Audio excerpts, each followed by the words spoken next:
అందరూ నమస్తే అండి. ఈరోజు మనం పవన్ కళ్యాణ్ గారు చేసినటువంటి తెలివి తక్కువ పని మరియు బుర్ర తక్కువ పని గురించి ఒకసారి మాట్లాడుకుందాం. కొన్ని రోజుల క్రితం చంద్రబాబు నాయుడు గారి నాయకత్వంలో క్యాబినెట్ మీటింగ్ జరిగింది. అమరావతిలో రెండోసారి భూ సమీకరణకి వెళ్ళడం, దాని గురించి క్యాబినెట్లో ఆమోదం కోసం ఆయన ఒక మీటింగ్ కండక్ట్ చేశారు. అయితే ఈ మీటింగ్ అనూహ్యంగా పవన్ కళ్యాణ్ గారు ఆయన ఈ భూ సమీకరణ రెండోసారి దాన్ని వ్యతిరేకించారు. దీంతో చంద్రబాబు నాయుడు గారు కూటమిలో చిలుకలు ఎందుకు అని చెప్పేసి అక్కడితో ఆ మీటింగ్ ఎండ్ చేసేసి తర్వాత ఎప్పుడైనా పెట్టుకుందని చెప్పి ఆపేశాను అనమాట. అయితే ఇప్పుడు ఆ పవన్ కళ్యాణ్ గారు చేసినటువంటి మిస్టేక్ ఏంటి ఇక్కడంటే, ఇప్పుడు మనకి చిన్నపిల్లలకి ఒక జ్వరం వచ్చి హాస్పిటల్ తీసుకెళ్ళాలనుకోండి, వాళ్ళు ఇంజక్షన్ వద్దు అని చెప్పేసి గోల్ చేస్తారు. అంత మాత్రం చేస్తే వాళ్ళని అంతే రోగంతో ఉంచమని నాకు అర్థం కాదు.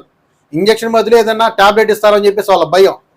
అలాగనే ఇక్కడ అమరావతి రైతులు ఎప్పుడైతే కొంచెం అభ్యంతరం వ్యక్తం చేశారో వాళ్ళ భయం ఏంటి, మళ్ళీ జగన్మోహన్ రెడ్డి గారు వస్తారేమో అని చెప్పేసి అధికారంలోకి వాళ్ళు ప్రతిదానికి కూడా నీ జగన్మోహన్ రెడ్డి అనేది ఒక సాగుగా చూపిస్తున్నారు.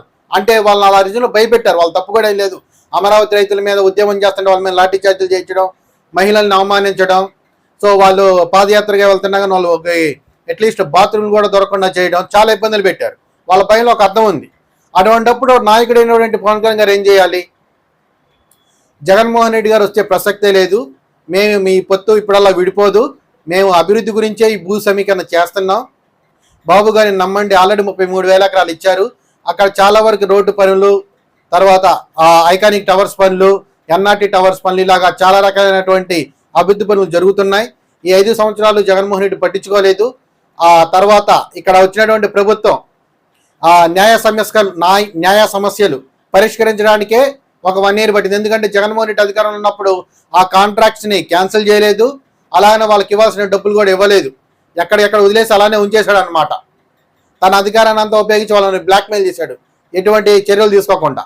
సో అవన్నీ పరిష్కరించడానికి దాదాపు ఒక 8 నెలల నుంచి 10 నెలల టైం పట్టింది.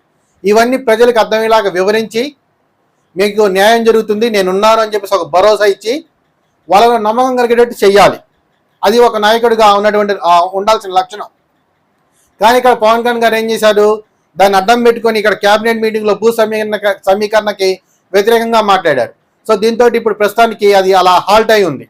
దీంతో ఏమవుతుంది, ఆంధ్ర రాష్ట్రంలోనూ అలానే అమరావతి రైతుల్లోనూ ఒక విధమైనటువంటి అయోమయ పరిస్థితి నెలకొనిద్ది. ఇదేంటిది, ఒకటి అనుకుంటే ఒకటి జరుగుతుంది.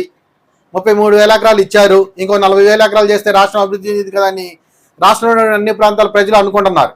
ఆయన ఇంట్లో సొంత ఇల్లు కట్టుకోవడానికి, లేకపోతే ఆయన సొంత పని కోసం ఆయనైతే 40,000 ఎకరాలు అడగట్లేదు. స్పోర్ట్స్ సిటీ కట్టాలి, అంతర్జాతీయ విమానాశ్రయం కట్టాలి, అలాగనే ఇంకా డెవలప్మెంట్ సంబంధించినటువంటి చాలా రకాలైనటువంటి ప్రాజెక్ట్స్ కట్టాలని చెప్పేసి ఆయన 40,000 ఎకరాలు అడుగుతున్నారు. అసలు స్టార్టింగ్లోనే వెళ్లాల్సింది. కాకపోతే అసలు 33 ఎకరాలు ఇస్తారో ఎవరు అనుకుంటే అనూహ్యంగా జనాలు ముందుకు రావడం, ఆ విధంగా అభివృద్ధి జరగడం, కాకపోతే ప్రభుత్వం మారడం, దీంతో మనం అభివృద్ధిలో వెనకబడాల్సి వచ్చింది. అయితే దీన్ని గమనించినటువంటి చంద్రబాబు నాయుడు గారు ఆంధ్ర జనాలు అభివృద్ధిని కోరుకుంటున్నారని చెప్పి ఇంకొంచెం ఒక ముందడుగేసి 40,000 ఎకరాలు అడుగుతున్నారు. దీన్ని కూటమిలో భాగస్వాములైనటువంటి జనసేన, బీజేపీ అర్థం చేసుకొని బాబు గారికి సహకరించాలి. అంతేగాని కొన్ని చోట్ల కొంతమంది, ఇప్పుడు ఎక్కడ వ్యతిరేకత వస్తుంది, వైసీపీ పార్టీ బలంగా ఉన్న చోట వ్యతిరేకత వస్తూ ఉంది, అది అనుకునేది. అటువంటిప్పుడు వాళ్ళని నచ్చజెప్పో లేకపోతే వాళ్ళకి ధైర్యాన్ని కల్పించో ఈ ప్రాసెస్ని ముందు తీసుకుని వెళ్ళాలి. ఈయన బ్రేక్ వేశాడు. దీంతో రాష్ట్ర వ్యాప్తంగా ఒక అయోమయ పరిస్థితి నెలకొంది. అంతేందుకు ఇక్కడ అమరావతి రైతులను ఒక రకమైనటువంటి అయోమయం నెలకొంది. జగన్మోహన్ రెడ్డి ఉన్నప్పుడు అభివృద్ధి జరగలేదు, ఇప్పుడు చంద్రబాబు నాయుడు వచ్చిన తర్వాత ఏదో అభివృద్ధి పనులు అలా ముందుకు జరుగుతూ ఉంటే ఇప్పుడు మళ్ళీ పవన్ కళ్యాణ్ ద్వారా బ్రేక్ పడే పరిస్థితి వచ్చింది. అసలు ఇంత పరిస్థితి ఎందుకు? భయపడుతున్న రైతులకు ధైర్యం చెప్పాలి. ఇప్పుడు నారాయణ గారు ఉన్నారు, మున్సిపల్ శాఖ మంత్రి, ఆయన ప్రెస్ మీట్ పెట్టిన ప్రతిసారి చెప్తా ఉంటాడు, ఎందుకు లేట్ అని 13 నెలలైనా కానీ ఇంకా ఎందుకు జరగట్లేదంటే ఆయన ప్రతిసారి అడిగిన అడగకపోయినా చెప్తా ఉంటాడు. 10 నెలలు పట్టిందండి న్యాయ సమస్యలు పరిష్కరించుకోవడానికి. ఆయన మామూలుగా ఇబ్బంది పెట్టలేదు, ఎక్కడెక్కడ చిక్కుముళ్ళేసి వెళ్ళిపోయాడు ఆయన అధికారంలో నుంచి. డబ్బులు లేవు, డబ్బులు సమీకరించుకొని న్యాయ సమస్యలన్నీ పరిష్కరించేసరికి 10 నెలలు అయిపోయింది, ఈ 3 నెలల్లో ఇవన్నీ పరుగులు పెట్టిస్తామన్నాం అని జనాలకి 1-10 సార్లు చెప్తే ఆయన అర్థం కాదు. ఈయనేదో పవన్ కళ్యాణ్ ఆవేశంలో నేనేదో ప్రజానాయకుడిని, ఎక్కడ ఎవరు ప్రజానాయకుడు కాదు. చంద్రబాబు నాయుడు కూడా ఎవరి కోసం చేస్తున్నాడు, ప్రజల కోసమే కదా ఈ అభివృద్ధి చేస్తుంది.